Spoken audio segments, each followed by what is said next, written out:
Hello दोस्तों, आप सभी को नमस्कार खुलुमबाय। मैं आशा करता हूँ ईश्वर कृपा आप सब अच्छी होगी और मैं भी ठीक ठाक हूँ। आज मैं थोड़ा सा टाइम निकाल के अभी घर में है बैठा हुआ है, तो आप लोग से मिल नहीं पाया। अभी 2-3 दिन हो गया।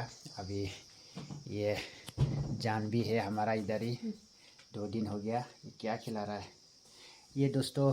ये खिला रहा है खाना खाने के बाद, मतलब अभी घर से लाया था। ये खिलीखा बोलता है, थोड़ा सा कड़वा होता है सर ये खाने के लिए दोस्तों। अभी ये खाना वाना खिला लिया हमको आज। और क्या सब्जी बता दिएगा? पता नहीं, मैं भूल गया क्या सब्जी था।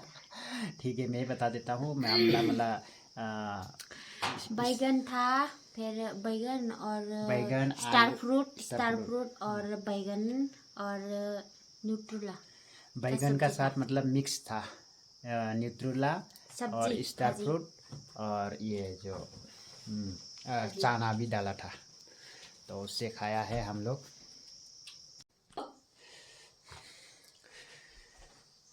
ठीक है दोस्तों, और आशा करता हूँ आज का ये मेरा ब्लॉग आप सभी को पसंद आया हो, और पसंद आने से लाइक कमेंट्स और सब्सक्राइब कर देना। और जो मेरा चैनल में नया है, तो आज के लिए इतना में बाय बाय। फिर मिलेंगे नेक्स्ट ब्लॉग का साथ।